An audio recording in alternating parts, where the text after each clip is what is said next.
Happy Thanksgiving to the Glass and Joe viewers. Joe Malpa here alongside PJ Glasser. Day after Thanksgiving, we're recording this. You'll see this on Saturday. A couple days later, starting to digest barely. A lot more food than I should have had, PJ, and took the advice of Tim Kirchin. I took the advice last night around 9 o'clock. A little turkey sandwich with some mayo and some black pepper, just like he said, on a good roll. Hit the spot. So it was good that we had him on last week. Got my leftover ideas from him. You probably were wishing you were watching some Ravens Steelers too while you were. I did wish that. And I don't know. It just sucks at this stage of the NFL season. We'll get to that later. But the one thing I did get to watch, and I have been watching the last couple of days, some college basketball. We said last week it's back, or it's coming back for this episode. It's back. Feast week. It's not the same as it normally is. Someone put it best on Twitter the other day. I forgot who it was. It might have just been a random person. It might not have been a verified account. I just saw it and I chuckled at it. It was basically this whole entire college basketball season is going to be like, hey, you want to play Tuesday? Sure, let's do it Tuesday. Your place or my place? Yours. All right, book it. Like that's how it's going to be for the first few months of non-conference until we get into the more defined conference schedule. Right. Maryland just did it. They had a Monmouth game for December 1st canceled. They got on the phone that night. They had another game scheduled with Towson. So that's basically what it's going to be. So we can't really preview that kind of stuff, but we can start talking about some players that we've got our eye on. And I'll let you start off, but I know there's a couple guys that I'm really excited to see, and I have seen a couple times already. Well, Jalen Suggs at Gonzaga has definitely stood out. He is good. Mark Few, he's the highest rated recruit Gonzaga's ever had. And they're so good at getting guys into their system, developing them, like their big man, Drew Timme. You see his development. But Suggs, 5-star freshman right off the bat, and he is something else. So much hype around Cade Cunningham from Oklahoma State, and he's the real deal as well. But Suggs, these first two games, and because we got to see him against Kansas, an elite team, an elite defensive team they're supposed to be, and he was something else. Colin Gillespie at Villanova is another one. Jay Wright seems like he's always got himself good guards, and Gillespie really took that step last year. He's going to be really good. Big Ten, Ayo Dosunmu, being a Big Ten guy as you are, loving the Terps, love them too. We watch the Big Ten.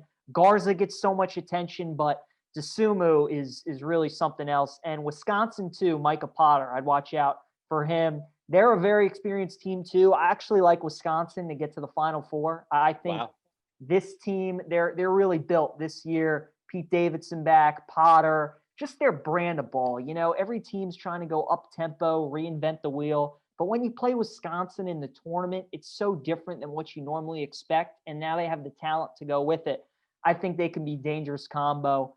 And then Baylor is getting a lot of talk too. Jared Butler, Mark Vital.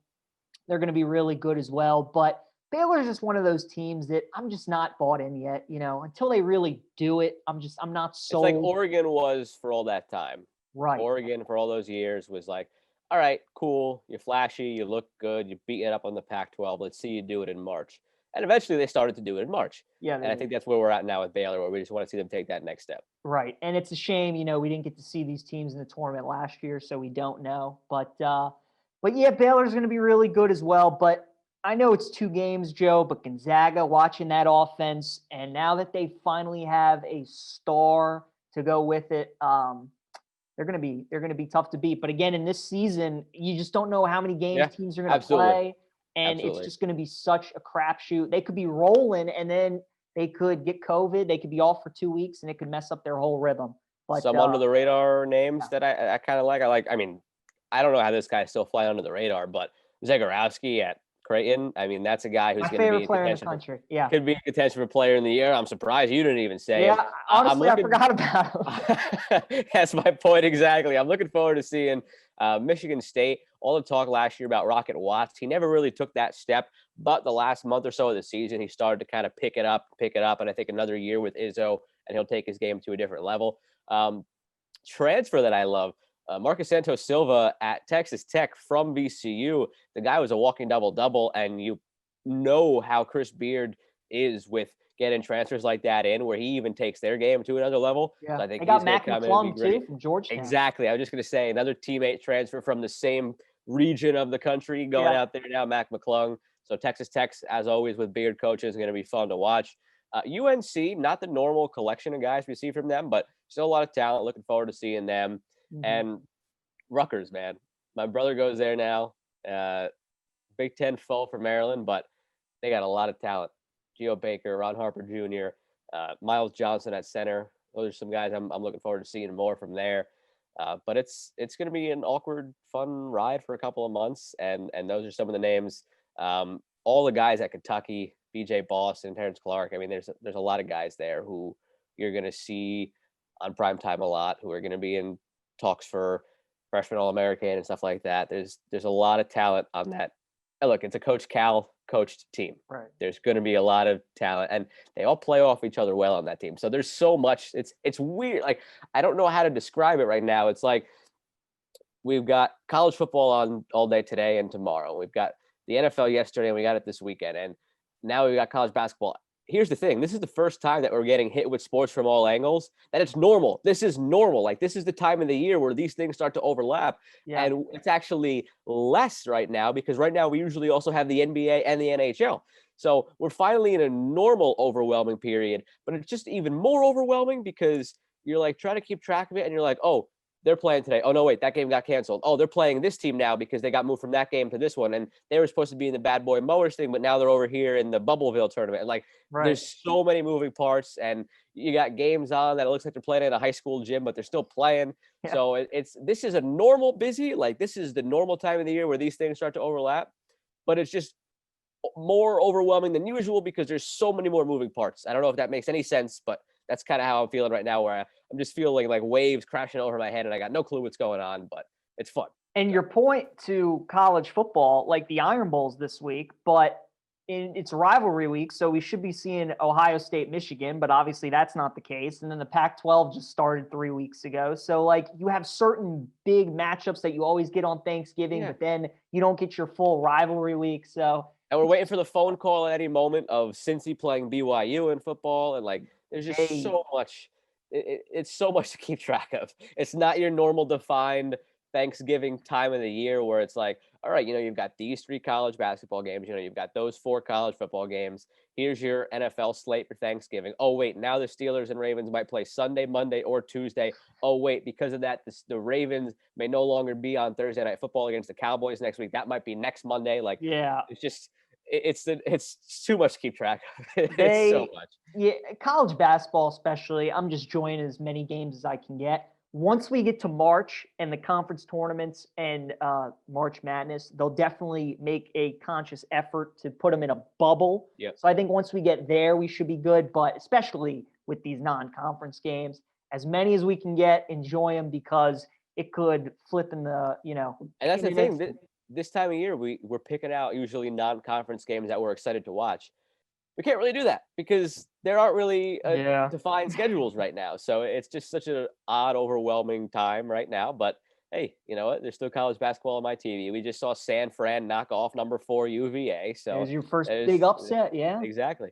So and that's good because San Fran's in the same conference as Gonzaga. So hopefully maybe they'll finally get some competition this season outside of BYU and St. Mary's.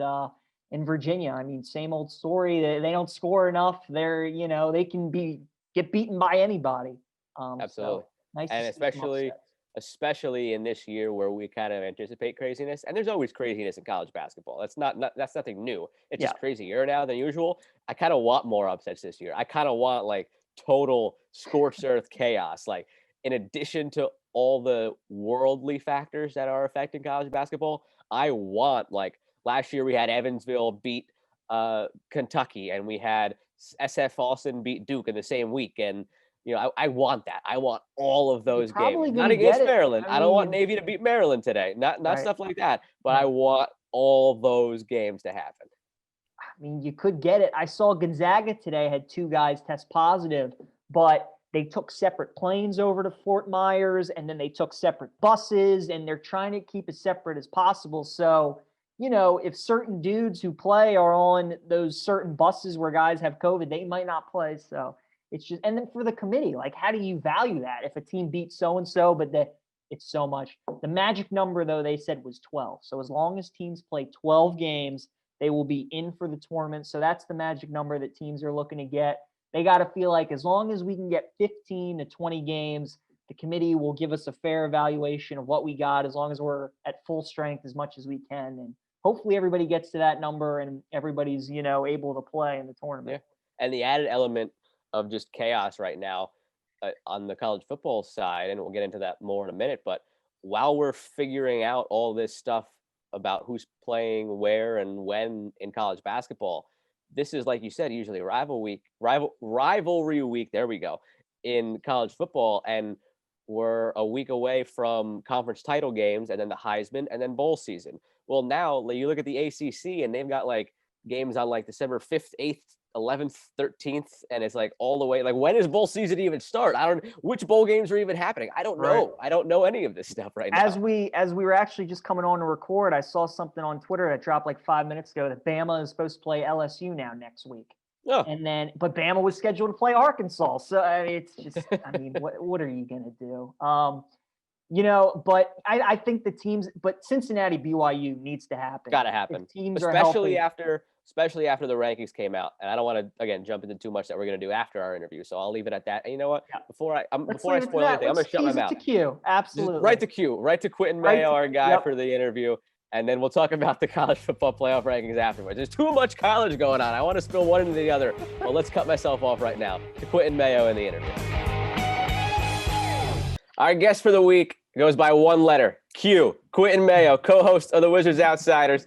We're very happy to see you, man. It's always great when we have a former or current, I guess, with the situation, NBC Sports Washington colleague. I don't know what PJ and I count as anymore right now, but in and out, hopefully back soon. But hopefully. Always great to have somebody on. We've had a couple on already. Glad to have you now. I know you've been super busy with everything going on with free agency and the draft colliding. Yeah. I guess this is your welcome to the big leagues moment here. You've got everything happening at once. What's it been like for you, just being crazy busy with all these things happening at once right now in the NBA? It's been hectic, man. And in typical Wizards fashion, they zigged when everybody zagged in the draft. So that was just the entire process in itself of, you're going, didn't he have Dia here? Oh, I need to learn more about him, and just reporting that. And then they seem to take another foreign guy in the second round. And then like, no, we're going to take Cassius Winston. It's been so crazy in the Davis Bertans situation and just so many things going on, but it's definitely been fun.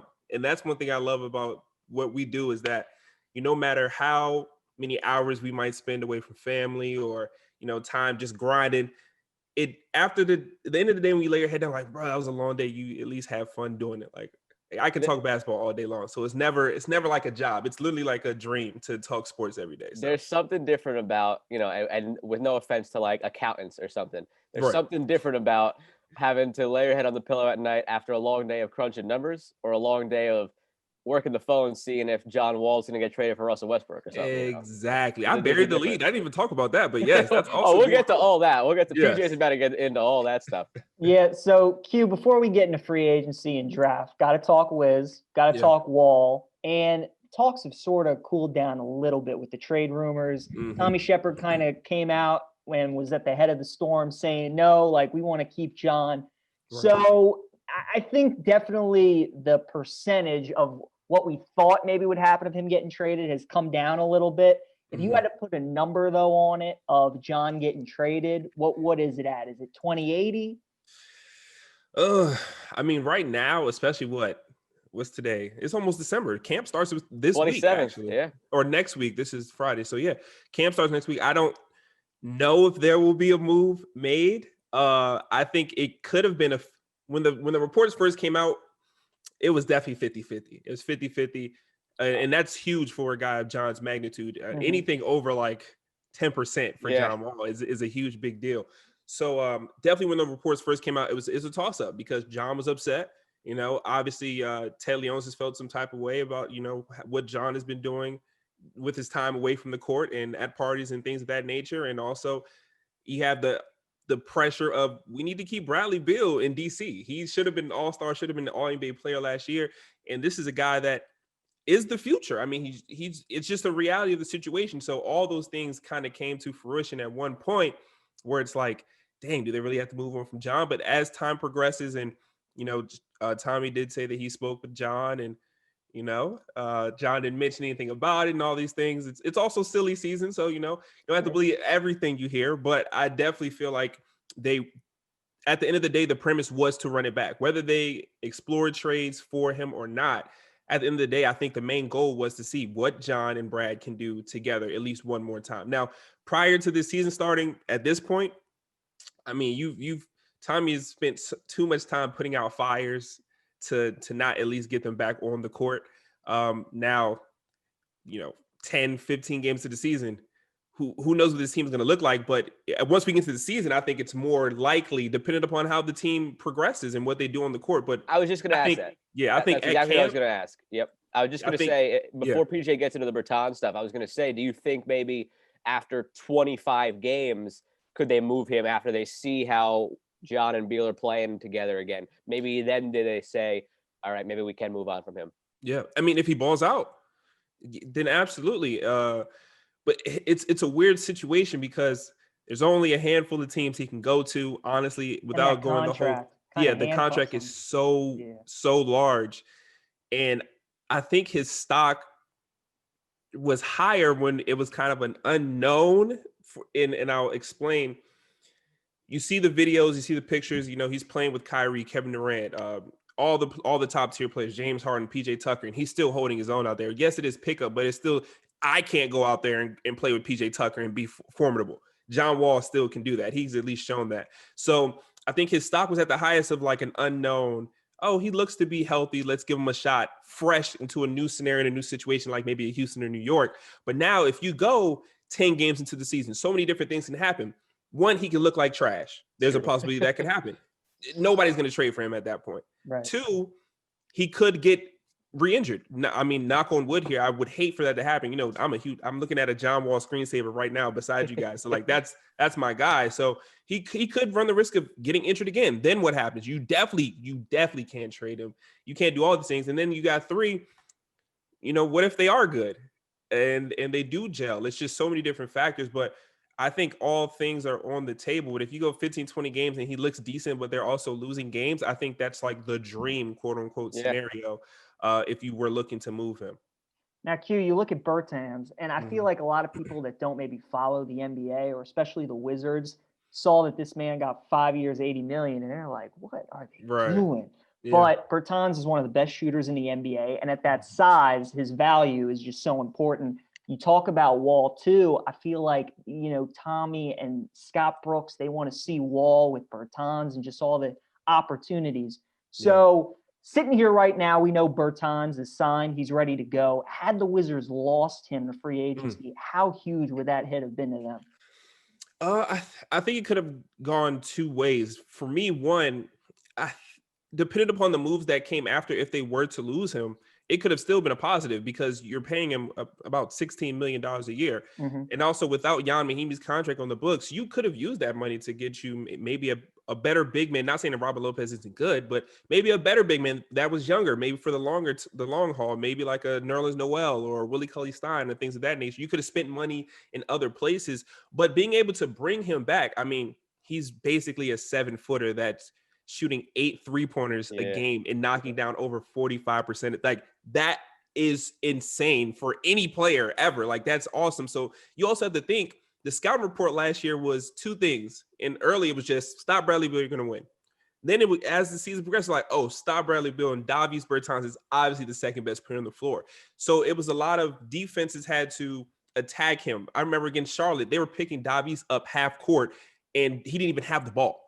So now think about having a guy in John Wall who's over his career averaged 38 minutes per game. He's at one point a walking 20 and 10. Like it's nothing to him. Now you can't just face guard Davis and Bradley Beal and shut them down. You got a guy who makes his living off of assisting others. And now imagine how a fresh Davis Bertans would look in the fourth quarter, a fresh Bradley Beal. Those two guys that don't have to take the lion's share of the responsibilities on offense. You got a point guard that can just draw everybody in and kick it out to Davis wide open. Like, it's crazy. Otto Porter was the beneficiary of that. Otto Porter has one of the most horrendous contracts we've seen in NBA history. And why is that?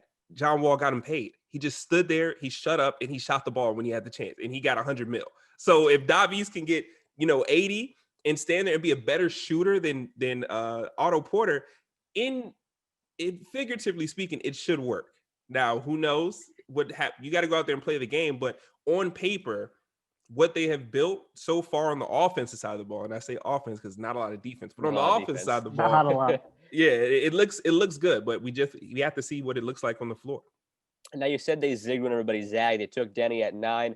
Who is he? What can you tell us about him? Who's his player comp? I feel like this guy was thrown out there a lot throughout the entire offseason. You had former foreign players from the NBA like chiming in to talk about him, that he'd be a great fit with the Warriors, he'd be a great fit here. And there was always talk about him, but not a lot of people actually knew a lot about him. They just kind of heard these different things from different people. So what can you tell us about him? He's from Tel Aviv, and he's swaggy. That's my first impressions of him. But honestly, I remember the pick.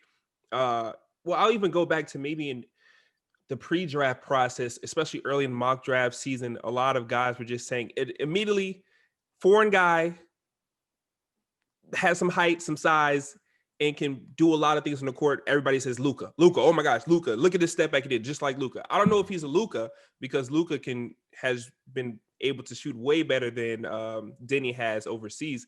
However, I talked to one agent who was so complimentary of the pick, saying that he's basically a better version of Goran Dragic.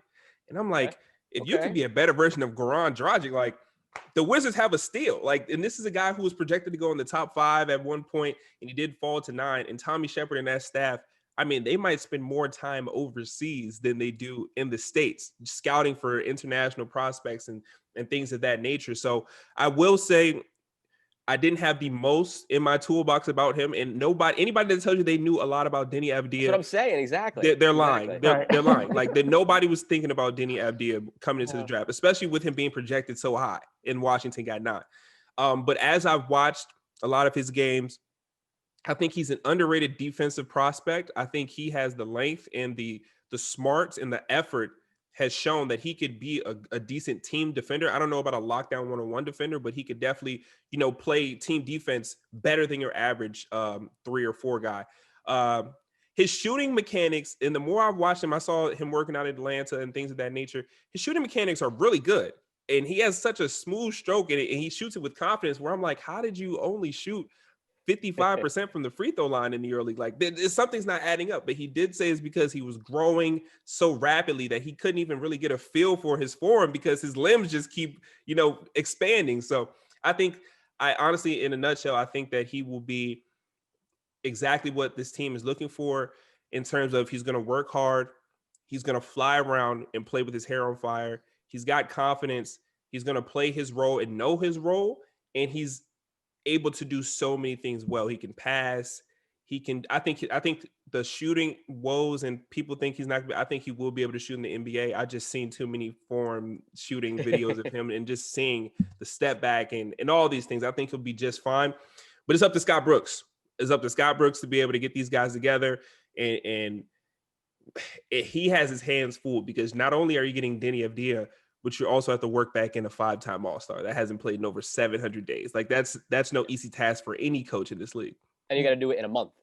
No, and also for Denny, there's no summer league. No preseason. There's no preseason, or they might have like a couple preseason games on the week of the 11th, but nothing crazy. And then you're right. Like it's a shortened season. So on top of all these things, like the NFL, no OTAs, on top of all these things, it's a shortened season. Now you don't really have the 5 to 10 game grace period. You're either good now or you're not. And the East is getting so good. The Hawks, all these bottom feeder teams in the East that look like they just weren't going to be anything, they're all getting better. It's not going to be a cakewalk to get into the 8th seed anymore. Like you have to be really decent in the Eastern Conference. Absolutely. Now, if you were the GM sitting there the other night, looking at the board, who was there at 9, would Denny have been your pick? I know me personally as a non-Wizards fan who has a lot of friends who are Wizards fans, I was sitting there and thinking Tyrese Halliburton or something. But if you were the GM sitting there, would he have been your pick? No.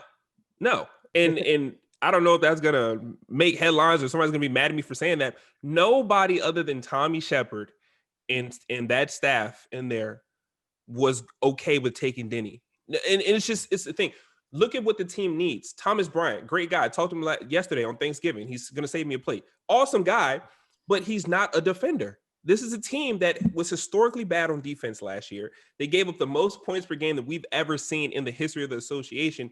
That needs to be addressed. Now, can Thomas Bryant improve in that area? Absolutely. Is he young enough to do that? Absolutely. But last year, that got hampered by injury. This year, you want to win now, and this is a season where keeping Bradley Beal is a priority. You want to get all the pieces you can to plug and play and help this team right now. And the most glaring issue was a defender and a rim protector. There was Jalen Smith there who was getting a lot of love. He went 10. 10. He went right after Denny FD in the draft. Who knows how this is going to play out in the long run, but you wanted somebody that can rim protect and be a guy that can set screens and roll and catch lobs and be that big man that John Wall and Bradley Beal need. Jalen Smith went 10. So I think I would have went Jalen Smith or even trading back for like a Precious Achua.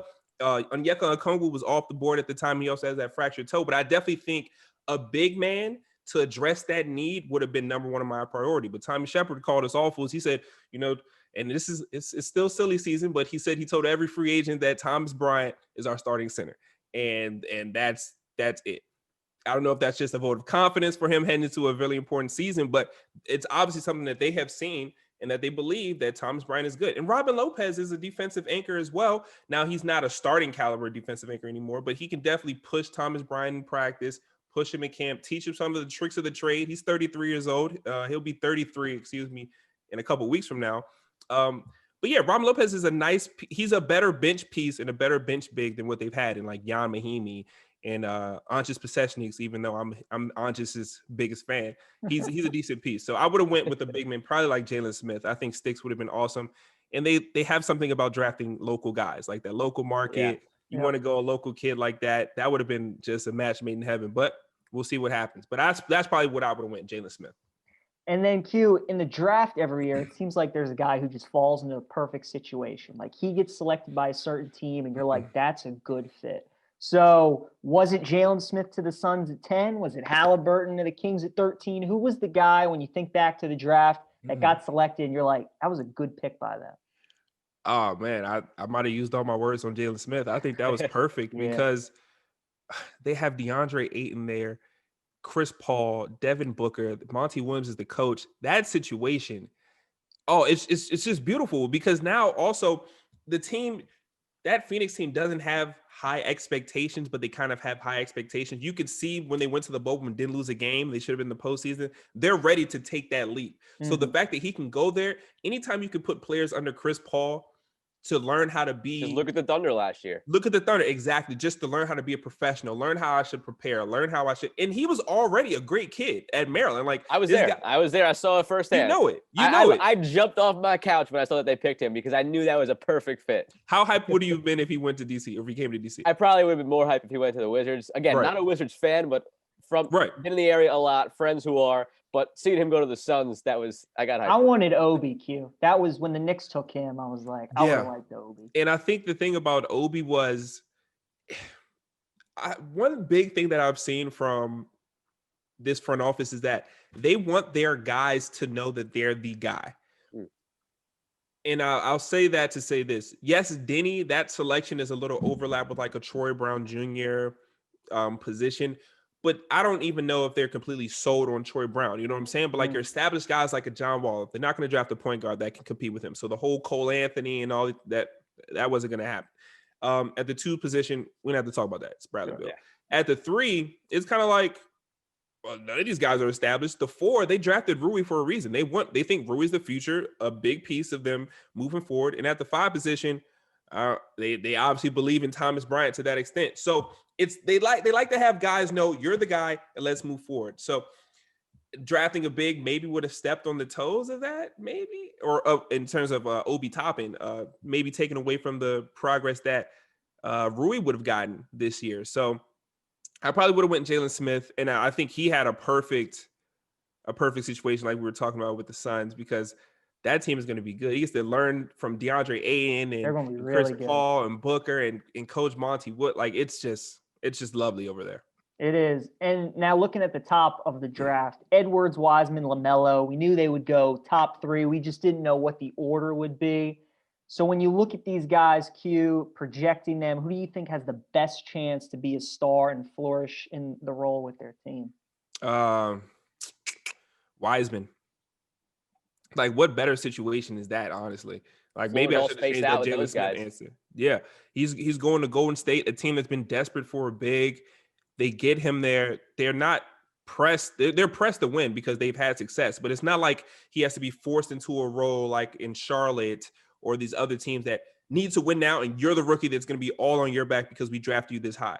No, you're the rookie, but you're going to learn from Steve Kerr, Steph Curry, Draymond Green, Klay Thompson, even though he's not playing, really established front office, championship pedigree. Just play your role. Just play your role. Now you'll be a star playing your role instead of having to force things like you might have to see from an Anthony Edwards or LaMelo of like trying to do too much. All he's going to be asked to do is move off the ball, set some screens, grab rebounds, easy buckets, and he can also shoot. So, and his shooting isn't incredible, but his shooting, it's promise there. So what better way for a stretch big and a unicorn type big at this generation to learn from two of the best shooters that the NBA has ever seen? Like it's perfect. And Steve Kerr is one of the best shooters in NBA history. Right. He can teach him a thing or two. It's great for him. I felt so bad for Klay when he got hurt. That was just one of those notifications you got, and you're like, God, like that. Even from the jump, you kind of knew. Like when it first came out, and they said, we're still trying to figure out the severity. You kind of knew, like.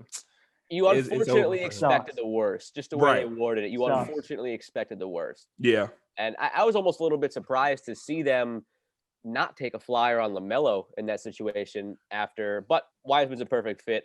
And I think they can't really. LaMelo there would have been fun. That would have been the fun pick. That would have been fun. And I think to your point, he could have definitely learned so much from Klay and Steph. Like, who knows? And when Klay comes back, hopefully next year, you could see all three of them fitting together. Right. They could all play together, I think. So, but who knows how much better? That would have been the fun pick. What is his ceiling? And I think he's still going to be an awesome player in this league. Don't get me wrong. But what is LaMelo's ceiling from getting drafted by Charlotte to being drafted by Golden State? I'll use a quote from his new owner. The ceiling is the roof. The ceiling is the roof. Good old MJ. One of the best players of all time. Not one of the best GMs. I'll just not at all. No. But that transitions well into what I was going to ask you next. We get into free agency. One of the big things that happened was Gordon Hayward opted out. He signed in Charlotte. They tried to get him a few years ago. So it wasn't necessarily a marquee free agency. It was more kind of like, what was that year, 2017, when it was a lot of second-tier guys that were getting first-tier money. Big bags. A lot of them. And that's what we kind of saw this year. And it was quick.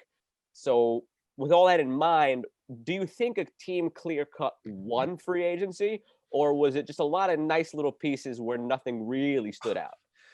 A team that won free agency in my eyes is the Atlanta Hawks.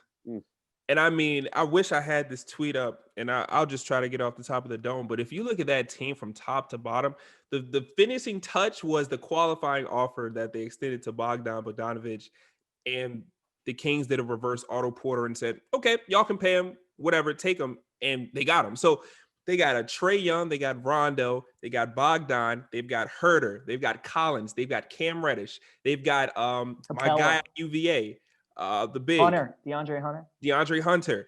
They got Clint Capella. Yeah. They've got so many pieces, and now it's a good mix of veterans like a Rondo who has championship pedigree, 2 championships, can help Trae Young. They drafted Okongwu. And Okongwu. Like, are you kidding me? I think that team has had the most incredible offseason, and it's always good to see a team like the Hawks, like the Suns, who were considered bottom feeders, but something changed, something switched, whether it was ownership, whether it was management, coaching. They're making smart moves. And that Hawks team is so young, but also they have the ceiling out of this world. They can also progress with the veterans that they have on that team. That Hawks team, to me, they're the big winners this offseason. One of the other teams that gets talked about is the Lakers. They out of nowhere steal Montrez from the Clippers. No, that's fraud. That's fraud. In the trade. That's fraud. I need an investigation. I need an investigation under that. How did they lost KCP?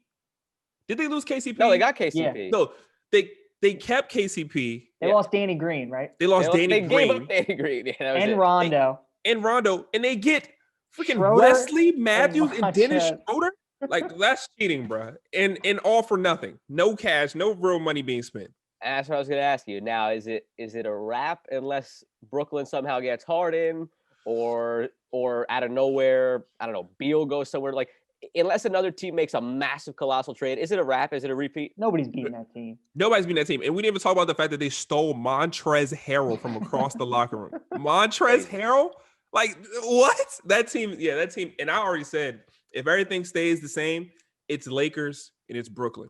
I think that Brooklyn team, talent only takes you so far. You do need some good coaching. I don't know about Steve Nash, but they're all coaches. Don't forget, they're all, like Kyrie said, they're all coaches. They are all, and that's what's a little nerve wracking, because I'm like, there's a lot of different philosophies going on in that locker room. But that team is the most talented, I believe, in the Eastern Conference. Now Milwaukee, they still have the MVP in Giannis, but they just don't. They underperform in playoffs, and they don't have enough pieces around him. Now the Sixers are interesting too, because now they have Danny Green, who's a shooter. They have some new ownership. They got Morey over there as the, not ownership, but GM. So it'll be interesting. But I think it's gonna be Lakers, Brooklyn. If KD is just, we haven't seen KD in a year, but on all accounts, even John's trainer Alex McLean said he's seen Kevin Durant, and he's like, yeah.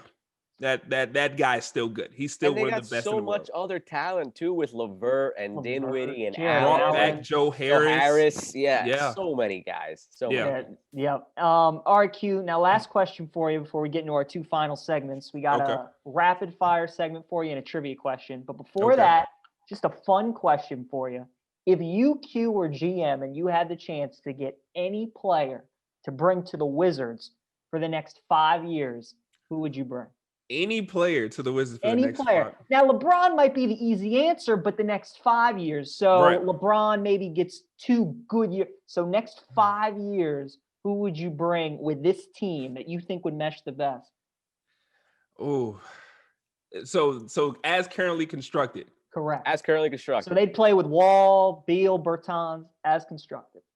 Oh man. Okay, I'm gonna go with Luka, man. Really? All right. Luka is so good. Luka's who I think the answer is for if you were starting a franchise today, who's your pick.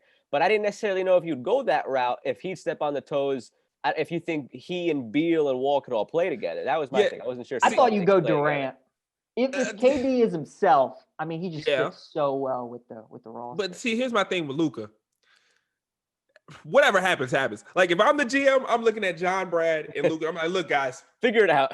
Figure it out. Like, just figure it out. No, everybody put your pride aside. You guys are the 3 best players in the world. Yes, somebody's gonna get the ball more than the other person. It might be John's night this night, Brad's and Luka and ball handlers. I'm gonna try my best as a GM to put y'all in the right situation. Y'all go figure it out, because this is for everything. 5 years of Luka and oh my gosh, ticket sales through the roof. Mark Cuban has something special up there. That's all I can say. Do you think they're the Lakers' biggest threat? Is it still the Clippers, or is it Dallas team? I don't believe in the Clippers, but they've been weirdly quiet this offseason. Like, they're still together except for Montrez, but they still got Pat Bev and Lou Will and PG and Kawhi. Maybe they swing a trade that we don't know about here soon. I don't know, but that Dallas team looks, if healthy, because remember what they did in the postseason. Absolutely. Porzingis was hurt. So was Luka was hurt. Luka was hurt. And they were still giving the Clippers some bump to where people were like, are the Clippers going to get past them? So I think Dallas is definitely up there as one of their biggest threats. Yeah. Denver's solid. And Portland. I'm sorry. I didn't even talk about Portland. I was just going to say, people are sleeping on Portland. I don't understand it. My brother and I made a bet. My brother thinks that there's a better chance that they are a 7 or an 8 seed than he thinks there's a better chance they miss the playoffs than are a top 6 seed. And I'm like, that's a free $20 for me. So I made that bet. They added Covington. They added. Sign me up for that as well. That team is so good. That team is really good. They are really good. And Dame Lillard is a bad man.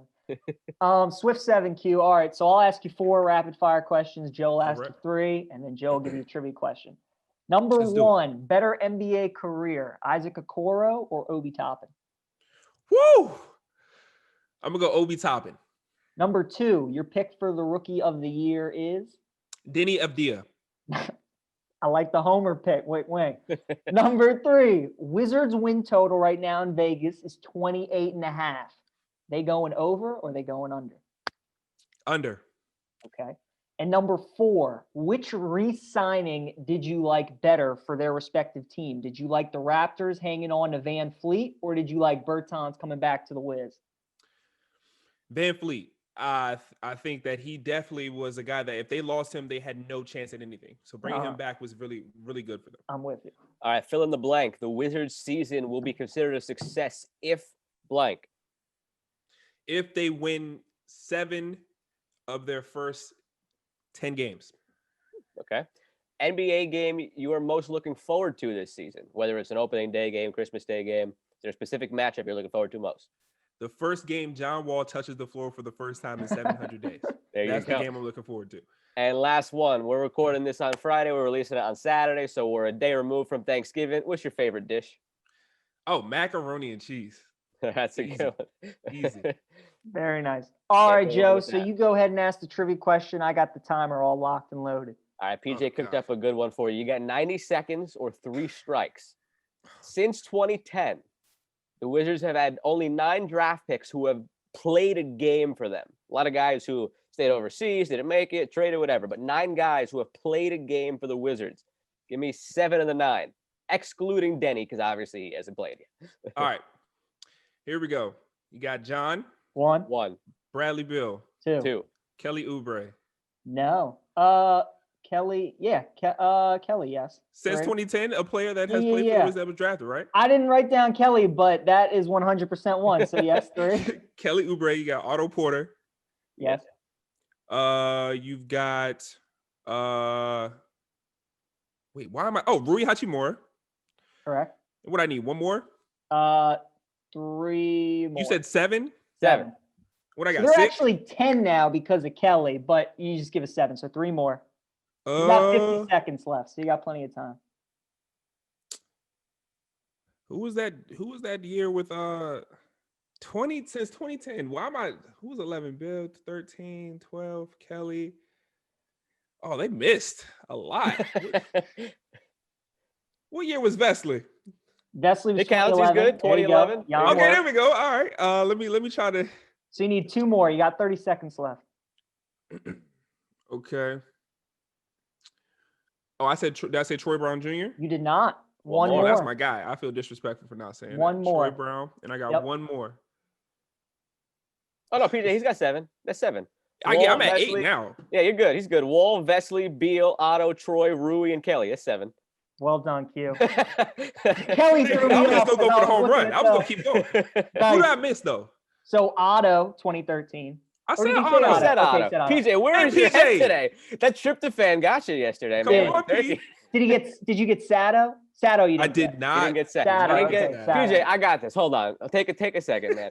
You didn't get Shelvin Mack, Chris Singleton, or Sato. Those were the 3 you missed. Yeah, well, it's probably 3 guys that I've eliminated from my memory for a good reason. For a reason. But the big thing here is from after Otto in 13, the next Wizards draft pick that played for them didn't happen until 18. Right. There's a big gap there. That's big a huge gap. Damn, that website didn't have Kelly, but like, I don't know how they missed that. You know, I can't forget Kelly. That's my love. That's my first so love. did the Wizards? Did they draft him? He was traded to him, wasn't That's he? a good point. He was drafted by it wasn't that Was it that wasn't their pick. OKC or somebody? I think he was traded to the Wiz. All right, It was I'm gonna let that I think slide, it was though. Atlanta because or somebody that it was a Jarian Grant for Kelly Oubre swap. He on was draft selected night. by the Hawks. I'll let that Hawks. slide. I'll let that slide because of the NBA's stupid rule. Right. where the So trades that's aren't why it happening on didn't show. draft day. That's Yeah, why it okay. didn't show. I'll let Right. that slide. Because technically, Is that the dumbest rule in most of sports? it's definitely up there because Cassius Winston isn't the Wizards draft pick. It's actually like the Vital guy I broke in. But still, he was actually drafted by Oklahoma City, but he will never. I hate be it. known I for hate it. that. You get so many guys. It was different this year because the draft picks were home and they got all the updates from Shams and from Right. Woj and they knew where they were going.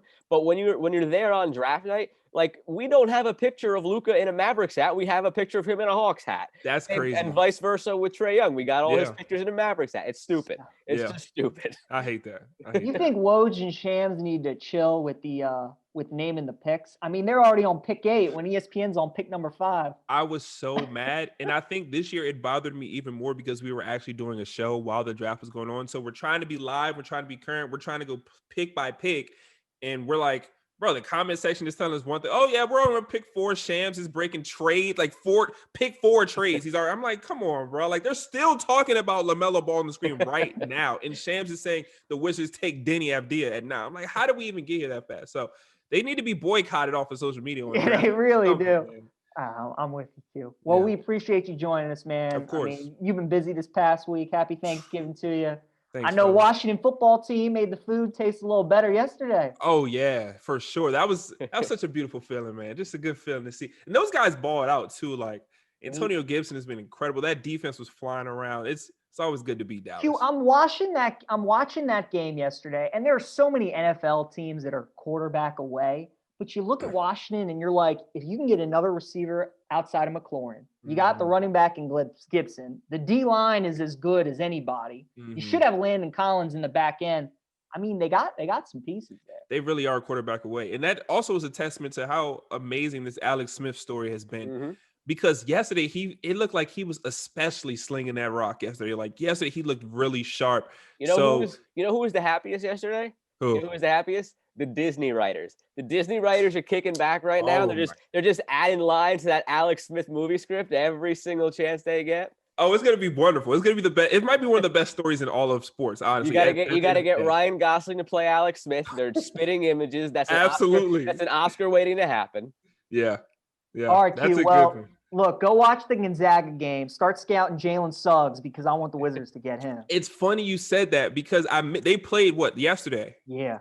Was it yesterday? Yeah, against Kansas. Yep. They played against Kansas, and my plan for today was after this podcast, I'm gonna go and legally go find the replays of the games that I missed yesterday and go back and watch them college basketball. So yeah, I'm definitely gonna see him. There you go. I mean, this might be Gonzaga's year because Mark Few's always missed that 5-star, and now he's got it. So yeah, that team is crazy. They're always crazy, but this year especially. Absolutely. Well, Q, thanks again, man. All right, Thanks have a for good having weekend. me, fellas. We'll talk to you soon. Sportsbook next week. We'll make a day. Sportsbook next week. Let's do it. You know I'm down. Let's do Come it. on. All right, trying to blow some money. there. Absolutely. All right, Q. That was Quinton Mayo once again, nice enough to join us here on a little Thanksgiving holiday, talk a little NBA draft. That seems like forever ago. I know. So long ago. But I thought he brought up some great points. Jalen Smith out of Maryland, when he was on the board for the Wizards, made a lot of sense. And just the fit personnel-wise, the defense that he plays, how he can stretch the defense with his shooting. So good for Phoenix to get him at number 10.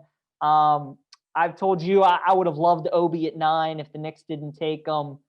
But Denny, with these European kids, like Hugh said, people that say they know, they don't know. Okay, yeah. Only the coaches and the teammates who play with them in Europe truly know. You're looking for the next Luka and the next Dirk and the next Porzingis, but you just don't know. So you take a flyer on a kid because of his potential, and you hope he pans out. And that's really what the draft is. I mean, you look every year, there's so many guys who we look at as sure things, and then they don't do anything in the league. So it's just another added element when it's an international guy and nobody's really seen him ever, except for, like you said, a select few guys. But one of those select few guys is Omri Caspi, and that's who I was referencing when I mentioned to Q that you got guys who are saying he'd be a perfect fit here or there, or he compares to this player.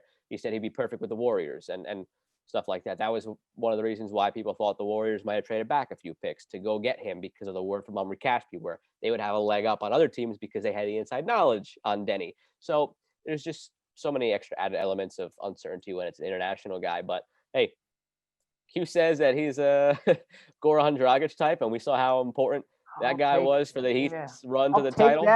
Better believe it. And again, not a Wizards fan, but friends with so many guys who are Wizards fans. I hope they do well. I like to see them do well.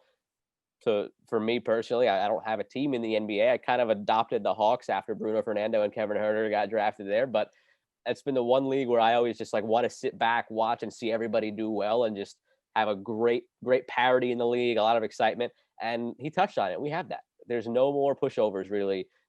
It's no more pillow fight for the 8 seed. It's starting to cage balance match. its It's way out. a steel cage match now for the 8 super seed. teams have kind of died down a little bit, especially this year. We had no huge free agent acquisitions. We'll see what Giannis does next year and some other free agents. We'll see if Brooklyn can get Harden. But for right now, the balance of the power is kind of starting to trend up. But like we said with Q, as long as the Lakers stay healthy, I don't see how anybody beats them. We talked to Q, though, about his football team, the Washington football team. They got a big win yesterday against Dallas. We both like Dallas to win and to cover. But this is what Dallas does. They go on the road. They beat Minnesota. They tease you. They're like, Dallas look good. They stop the run. They look good on offense. But, boy, did they lay a stinker yesterday. And the game did change when the 2-0 lineman got hurt. I mean, that obviously – that really threw a wrench into things. But – give Washington credit because the defense was still fully healthy, and Alex Smith, Antonio Gibson, McLaurin, they were running all kinds of trick plays. They really, really played well. Credit to them. But Joe, the NFC East, it's interesting because Washington now has the tiebreaker over Dallas, but the Giants have the tiebreaker over them, and they've already beaten the Eagles once, and they get them later on in the season. It's like Washington, I kind of almost like the Giants a little bit. They have the Bengals. I like the Giants. Week. The defense, man, is really playing well, and Daniel Jones shows flashes. Daniel Jones is not a good quarterback, but he shows flashes. But he is good enough to show flashes. He's good enough to show flashes at the right time to win a division at 6-10. It's fair. That's what he could be really good at. You wish they had Saquon. I mean, that's Yes. I mean, look, if you look at the NFC East as a whole, the whole season, the Giants have been consistently the best of the bad bunch because you start getting in their schedule. All right, they were dominated by the Steelers to open the season, only lost by 10. That game wasn't as close as the score indicated. They lose by 4 to the Bears after shutting them out in the second half, after starting to struggle early. That was after Saquon got hurt in that game. They got shellacked by the Niners. Nothing salvageable there. They were in a last possession situation against the Rams. They were down a score. They had the ball. They lost to the Cowboys by a field goal in the game that Dak got hurt, but they were right there and probably should have won that game. They beat Washington. They lost to the Eagles in a game that they would have won on Thursday night. If Evan Engram caught that ball for the first down, they lost by 1 point. Yeah. They lose to the Bucs at the very end. They missed what would have been the game tying 2-point conversion. They beat Washington. They beat the Eagles. They've been in every single game except for 2. So they've been right there. And you got to think they win this week. So against Brandon Allen, not even Finley, who was so bad against Washington in relief of Joe Burrow that they go to the 3rd string. So you got to believe they win this week. They're going to probably lose the next, I want to say 2 after that. They play at the Seahawks, and then they host the Cardinals. But then they host the Browns. I mean, the Browns are the best team in the league if they're playing in Cleveland in a monsoon. We know that. They're 3-0 the last 3 weeks. And that's been free money betting the unders in those games. I've taken in our pick segment. You look at the weather in Cleveland, you see a monsoon, bet the under. That's it. It's true. And they play Cleveland. Then they go at the Ravens, probably a loss. And they're home to Dallas. So they probably have 3 more wins on their schedule. And that's probably going to be enough. And even if it's only 2 wins, even if they lose to the Browns, fine. The Browns are a better team. Even if they lose to the Browns, those 2 wins might be enough at 6-10 to win the division because they had the tiebreakers on Washington, and it's a mess. I hate the NFC East. I hate that we're even talking about a team winning the division at 6-10, but it's possible. Washington's schedule too. They still got Seattle, San Francisco. They got Pittsburgh next week. So you got to think those are 3 losses right there. They still got the Eagles on the road. So great win yesterday. Washington has put themselves in the driver's seat. When you go into December, that's all you can ask for. But when you look down the stretch at the opponents and stuff, and Dallas is the easiest schedule, believe it or not, remaining. And they might get the Ravens with RG3, which is their toughest game left. So who knows if Dallas could get on a run and win the so this division is still very much a free-for-all. But great showing for Washington yesterday. And as we talked with Q, getting the quarterback position right in the NFL is obviously everything.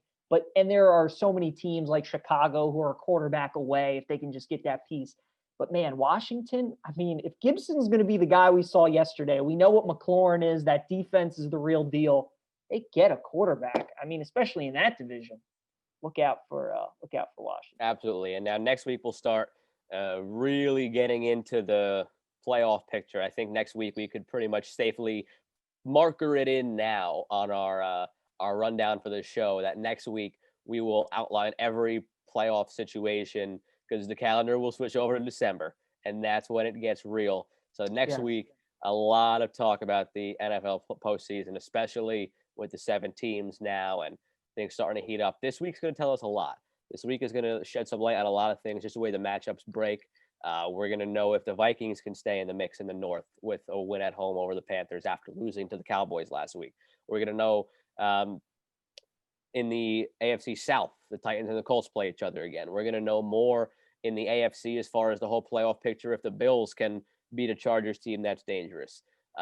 The Raiders, tougher matchup than people realize, I think, on the road against the Falcons. Can they keep pace in the wild card picture? Dolphins at home against the Jets. PJ, I can't believe I'm saying this as many times as I picked against the Jets with massive spreads this year, but I think the Jets beat the Dolphins at home this week. So the Dolphins, where do they fall into the playoff picture then next week when we're talking about it? Do the Steelers and Ravens even play? There's so much that's going to get answered this week. So next week's the perfect week to really go through the whole playoff situation. Don't sleep on Cleveland at Jacksonville either. That line's I'm taking a nap on it. I'm taking a nap on it. I would have said that if Luton was starting and DJ Shark was healthy and they had another receiver, I forgot which one it was, is also out now. Oh, Conley's out as well. So if those guys were healthy, I thought the Jaguars were going to upset them this week. But now that it's Mike Glennon with those 2 guys out, I'm not paying attention to that game anymore. So. Arizona at New England too is another one. Yes. Arizona, they obviously need to keep winning to keep pace with that division. And New England, it's a tough match. I mean, Belichick against Kingsbury, that's when you got to like if you're New England. So we'll see what happens. Exactly. So and the Seahawks then playing the Eagles on Monday night, pending what the Cardinals do and pending what the Rams do against the Niners. That game's going to shed light more on 2 divisions. So that's why, we thought about kind of going through the playoff situation this week, but then we looked at the schedule, and this week really is going to tell us so much, and the calendar changes to December for next week. So we'll dive into the playoffs more next week, but we could finally dive into the playoff for college this week because the first CFP rankings were unveiled, and there were a few things that stood out to me as a bit surprising. The biggest one of which was how low BYU was at 14. And that excites me because as soon as that was revealed, their AD should have been on the phone with Washington, with Cincinnati to schedule as many more games as they can to try to shoot up the board a little bit. Yep, I'm with you. BYU was surprising. Georgia at 9. That was like, really? Didn't make sense. And then Clemson ahead of Notre Dame, ahead of Ohio State. Clemson was 3, Ohio State was 4. I bought that, and so did Herb Street, who's an Ohio State alum. So whenever he says something like that about Ohio State, you could take it with. But again, value. This is the challenge with 2020, right? Because Ohio State's only played 4 games. Clemson has played 8. They've played 8. They're 1 loss. I don't think it's a matter of the games, though. I think it's just a matter of Ohio State has only been tested once by Indiana, and sure, they passed the test in the sense that they won, but they failed the test in the sense that they only won by a score, and Indiana gave them a scare. So with that being the freshest thing in the committee's mind, I think it was fine to put Clemson, whose only loss is to number 2 Notre Dame without Trevor Lawrence, ahead of Ohio State at 3. And my buddy and I were talking about this morning, and to us, the most interesting scenario will be if Florida beats Bama, if Clemson beats Notre Dame, and then what they end up doing with either Cincinnati or what they do with an undefeated Pac-12 team. So, okay, I'll tell you right now, the Pac-12 is getting discarded. In that situation, I think the Pac-12 is just getting discarded because in the scenario I just said, I think Florida, Bama both make it. Assume Ohio State's undefeated, they're in. And then I think they put Clemson in over Notre Dame because they beat them most recently. Absolutely. They'll have Lawrence, and they won the ACC. I think in that scenario that you laid out, they definitely knock out Notre Dame because, again, their win was over Clemson with Uiagalelei, and that would be overturned by then losing to Clemson. Correct. So Florida's losses to Texas A&M, who's also in the mix, if they then go and beat Bama, I definitely would say Florida is more impressive than Notre Dame. Because look, it's not like you're picking a team that's got 2 losses over a team that's got 1. In that situation, you're looking at 1 loss Bama, 1 loss Notre Dame, 1 loss Clemson, undefeated Ohio State is in the clear, and then 1 loss Florida. So then you just start saying, all right, whose loss is the best loss? And you go whose loss is the best loss, or you go whose win was the weakest of the wins. And in that case, maybe Notre Dame has the claim to the best of the losses, losing to Trevor Lawrence Clemson, depending on what the score is. But their win is also probably the weakest in that sense, because their signature win is also probably the weakest because you beat Uiagalelei barely in overtime at home. So in that situation, I'd probably put Florida. I'd probably agree with you. The 2 SEC teams, Ohio State and Clemson. Yeah, I just at the Pac-12. I mean, USC's won, but they haven't looked impressive. Oregon's undefeated, but they almost lost to UCLA. They just don't look like dominant teams, and they need to be that. Now, the other team, obviously, that's alive is Northwestern as well. I don't think any of us expect them to beat Ohio State, but if they go undefeated, run the table, they're obviously in as well and can throw a wrench in at some things. And the question with Cincinnati is running the table enough, or do they have to run the table by including BYU on their schedule? Oh, they 100% need BYU, and even then, I don't think it's enough. I don't think their schedule is strong enough to say run the table and you get in as a Group 5 team. I think you have to add BYU and still get help, like you said.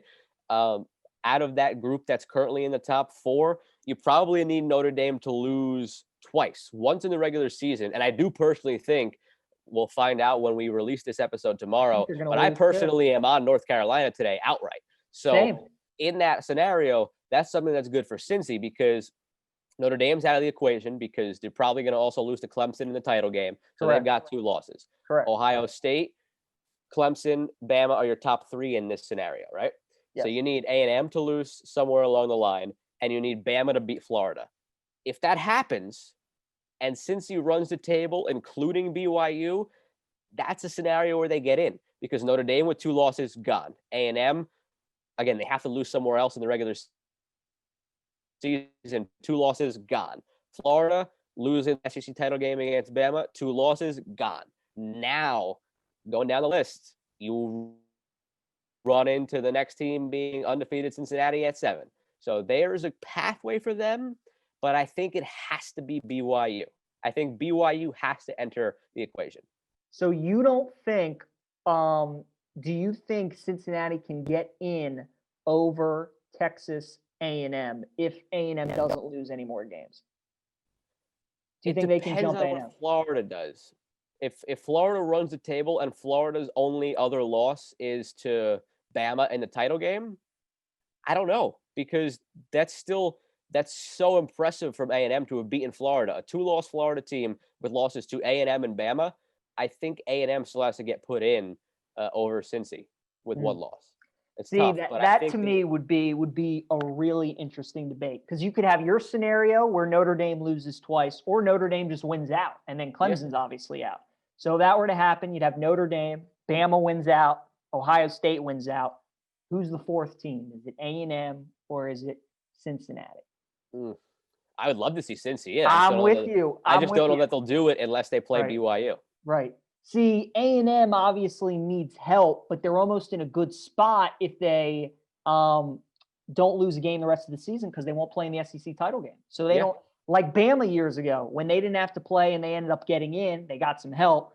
But A&M not playing in that SEC championship game, they'll need either an undefeated Notre Dame or a 2-loss Notre Dame, and then they have a shot. But yeah, Notre Dame's win against Clemson really hurt A&M and Cincinnati, absolutely. And we talked about Notre Dame possibly losing to North Carolina. And that's a good transition into our best bets of the week because PJ, that is on your list. So it is, Joe. Well, look, I like a money line, so you better believe I like them +5.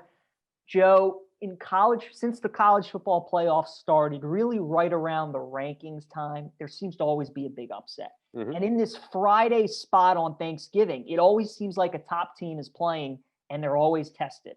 I remember Miami when they had the number 2 team lost to Pitt and like a noon game or whatever.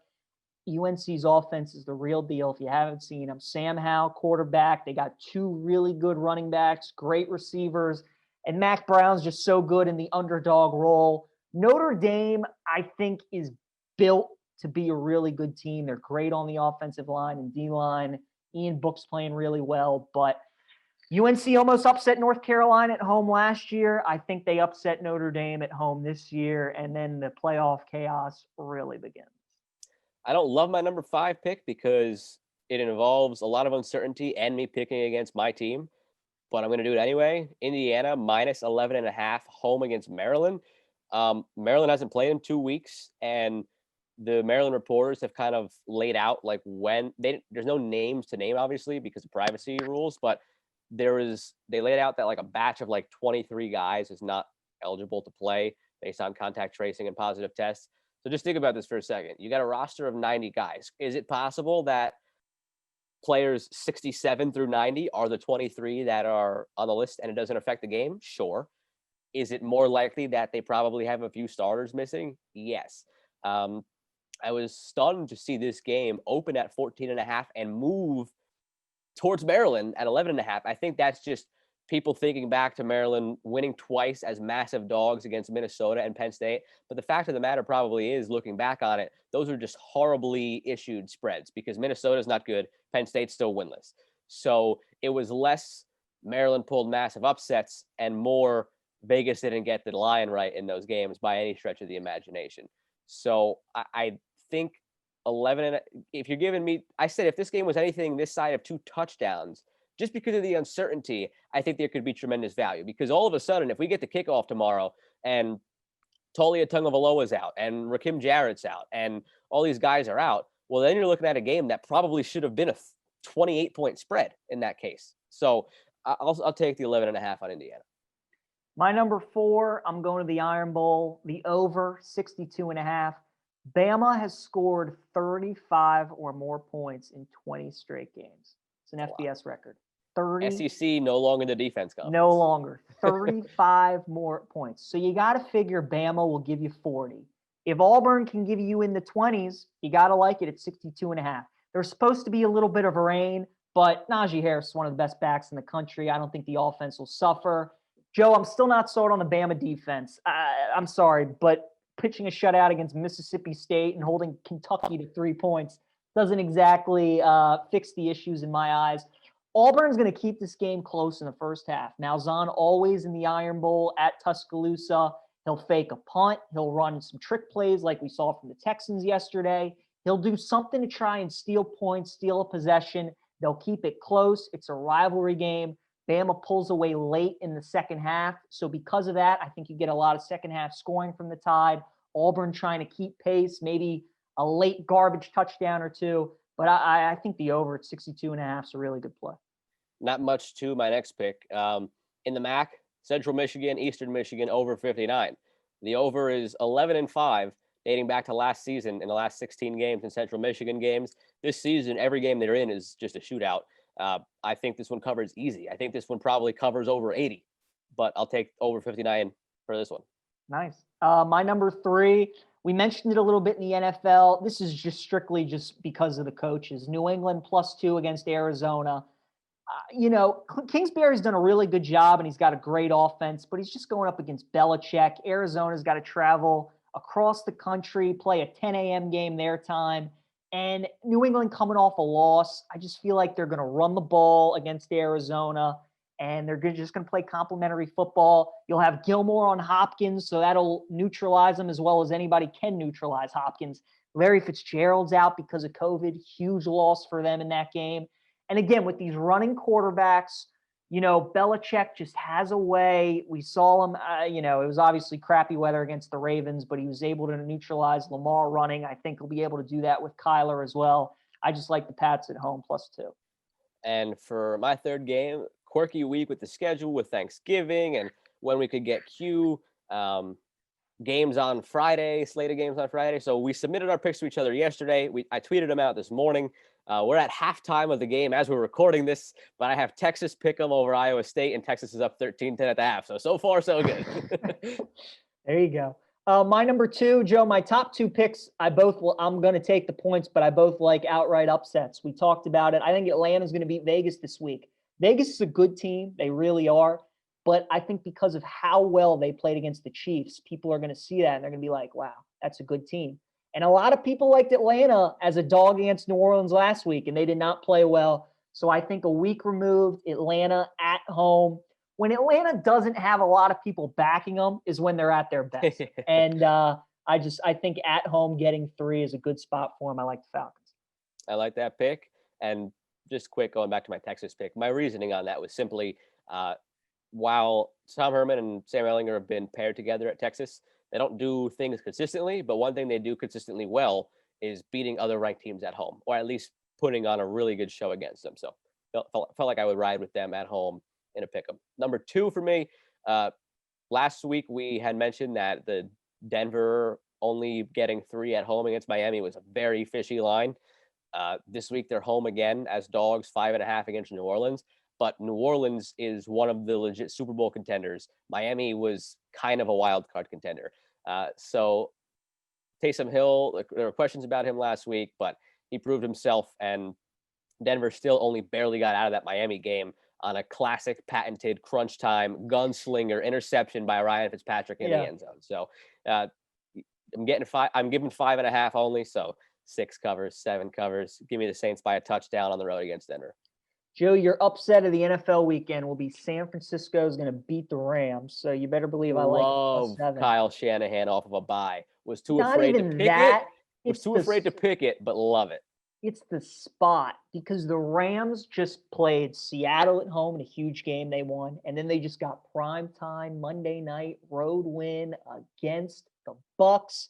And next Thursday, they have the Patriots upcoming after this game. So they are in 2 weeks.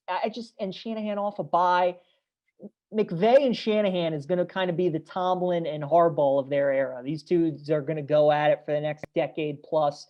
And I love San Fran in this spot. Last time we saw them against New Orleans, they played well enough to cover the spread. They didn't.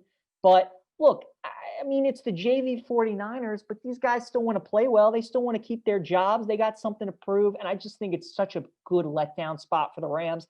I think San Francisco is going to win the game outright, but at +7, absolutely love it.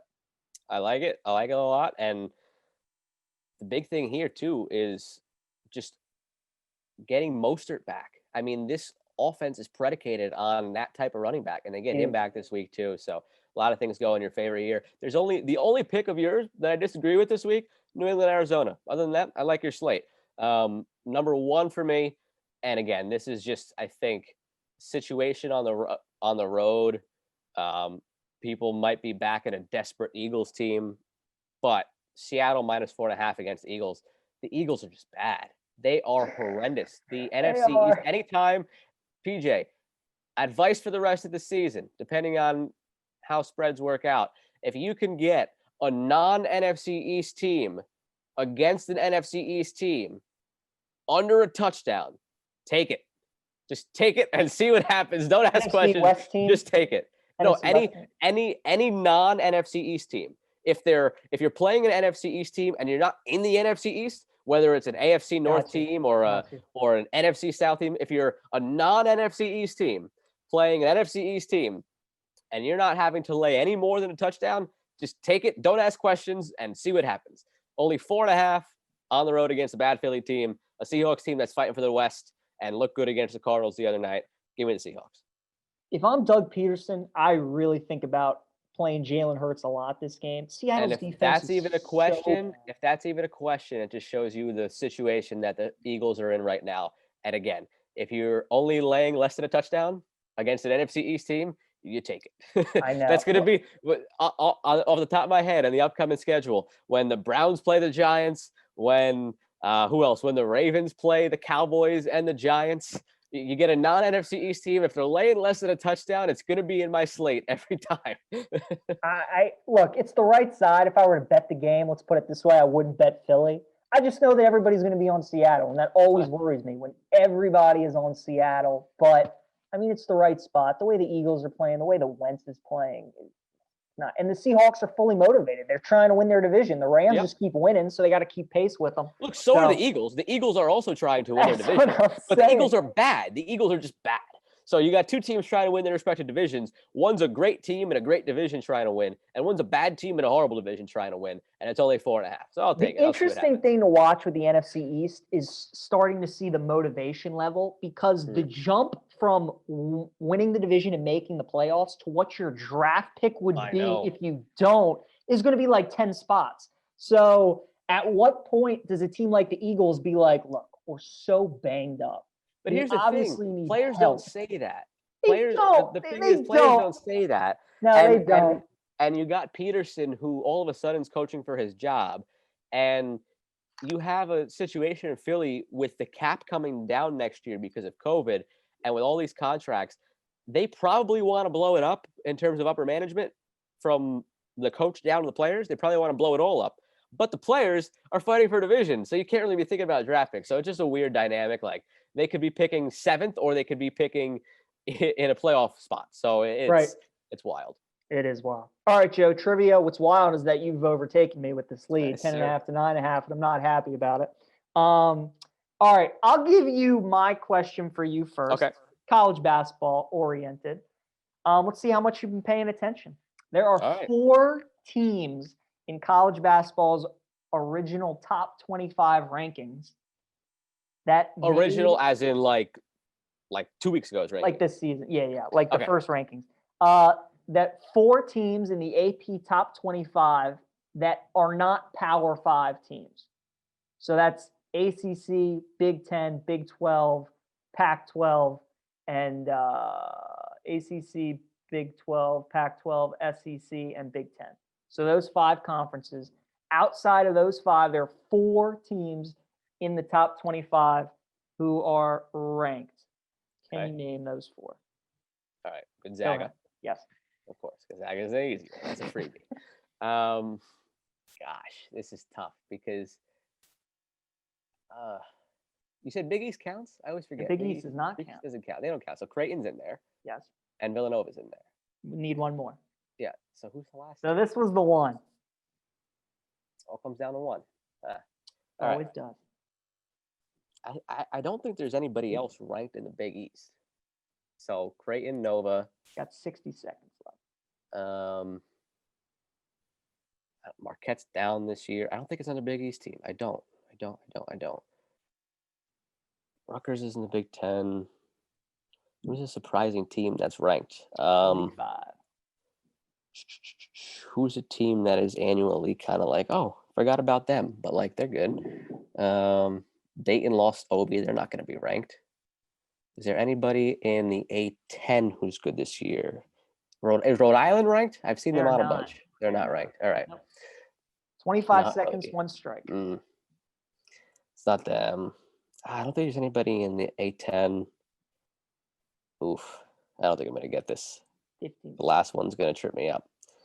I'm just going to say another Big East team and say Butler. I don't. Not Butler. No. Got 1 strike. 5 seconds.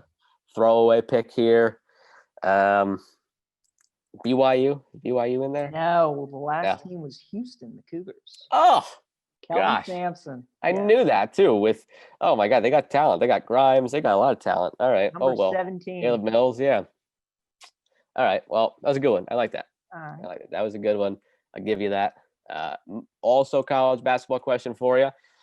We always know who the number 1 pick is every year. All talking about that, but not necessarily the number 1 pick is the guy who wins college basketball's Heisman, being the Naismith Award. It's always someone who is kind of under the radar, just has a great season for their team, get a lot of seniors in there, not necessarily top picks.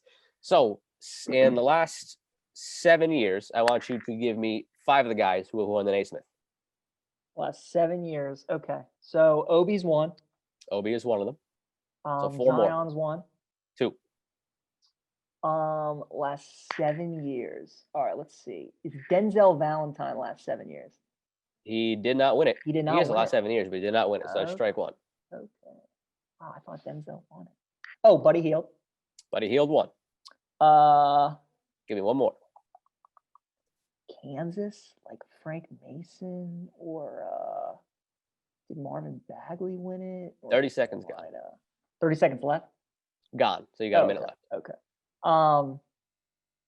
Kentucky. Ooh. Yeah, nobody can. 45 seconds left. Only one strike. Florida, Georgia, Gonzaga. Ooh, Tennessee. Grant Williams. No, I don't think he did. Now you got 30 seconds left. Okay. I'll say Frank Mason. He did. There you go. 2017. Nice. All right. Nice, We're back nice. even. 10.5 to 10.5. The last There we 7 go. years. Going back the last 7 years. You got Doug McDermott, Creighton, Frank Kaminsky, Wisconsin, Buddy Hield, Oklahoma, Frank Mason, Kansas, Jalen Brunson, Villanova, and then Zion Anobi. Brunson. True. Yeah, good one. Grant Williams, I was seriously considering. I knew he won SEC Player of the Year, but I didn't know about the country.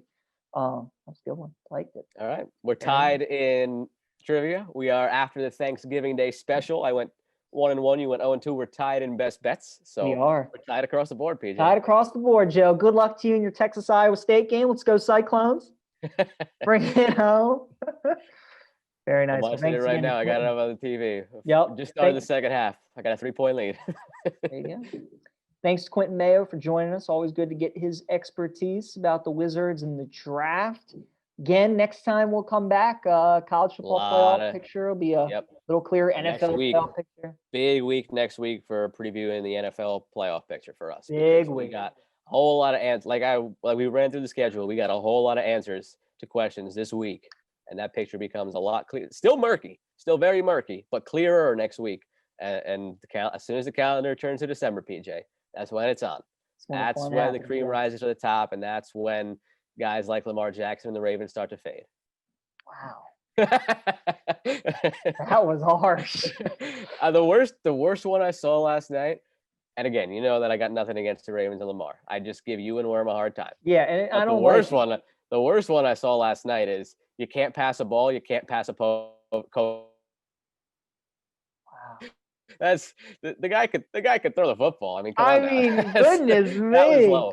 That was cold. I was like, I give you guys a hard time when I won't go that far. Like, can't pass a ball, can't pass a COVID test. But well, Joe, first and foremost, hope everything's okay with the Ravens. Yeah, I think they're in real danger of forfeiting this week. And then if they got to play a game with RG3, God help us. So, I mean, Trace McSorley is on the list too. So it's either RG3 or it's Huntley from the Pac-12 from like a couple years ago. God, forgot he existed. I mean, this season. I've told my friends I'm in all college mode. Like, I got the tie.